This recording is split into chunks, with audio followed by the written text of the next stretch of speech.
there's a truck yard here, like right on the other side of this. Yes. So what I would say is we have food in our pipeline through the end of July. And the key is whether or not we'll be able to pay our staff so that they can actually deliver the food to the people. We are feeding 1.1 million people right now in Gaza. The bulk of the primary health care is done by UNRWA. 80% of the vaccinations of children across Gaza are done by UNRWA. So the scale of what we do is still there. We're very dedicated. Our staff are incredibly dedicated. And despite the fact that we've lost 162 of our colleagues in this conflict, our staff are very resilient. This is the ERC. There's reports that were issued by the IPC report that talked about famine. What I can say in terms of hunger in Gaza is that in Rafah, people aren't starving, but they aren't comfortable, they are hungry. And then as you go north, the situation just gets worse and deteriorates sort of as we go. When you get north of Wadi Gaza into Gaza City and Jabalia and Bet Tanoun, Bet Lakia, there are pockets of starvation. You can see it in people's faces when you visit them, especially in their eyes. We've had reports of children dying of malnutrition. So I think the easiest way to sum this up is that there's not enough really of anything in Gaza. People need food, they need water, they need medicine, they need tents, they need blankets. And I think what they need more than anything is hope, especially as we approach the holy month of Ramadan, which is very significant for everyone in Gaza.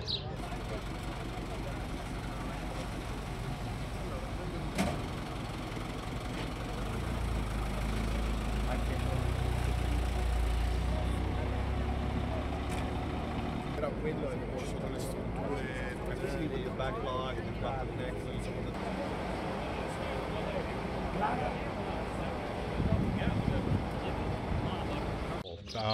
So WFP and UNRWA have basically divided people in half in Gaza. They provide food for 1 million people, we provide food for 1 million people, and it's done through like food parcels and flour. So if we give you a distribution today, that should be enough for you to take care of yourself for 3 to 4 weeks, and then we'll get the cycle back through.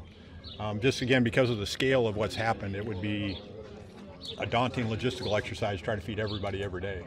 But besides from us, there are many NGOs doing great work. World Central Kitchen has provided probably close to 20 million hot meals since the conflict started.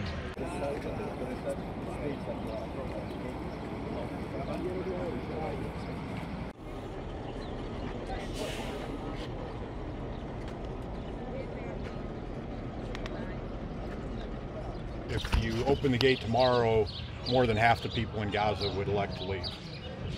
They don't see much of a future. The scale of destruction in the north in particular is unprecedented, and it'll take at least a decade to clear up the UXOs and begin to try to rebuild.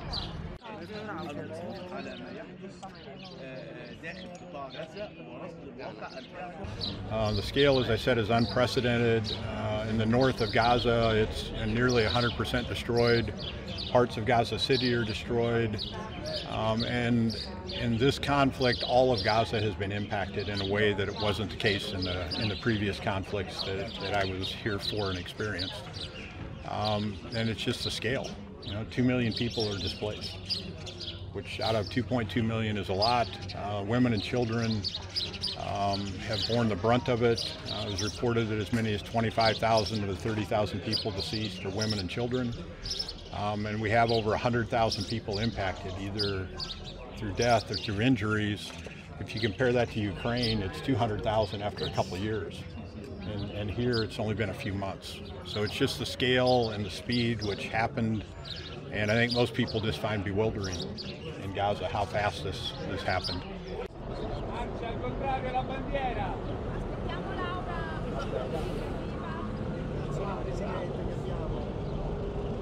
Ceasefire now! Ceasefire now! Ceasefire now! Ceasefire now! Ceasefire now!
لما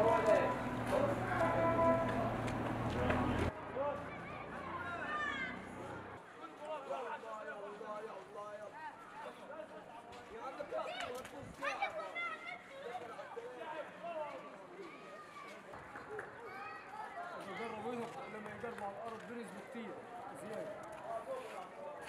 هذا الصابر حتى واحده لما الجديد بتهود بالعجل. هذا عشان الهواء فوق كثير، كل ما يخف الهواء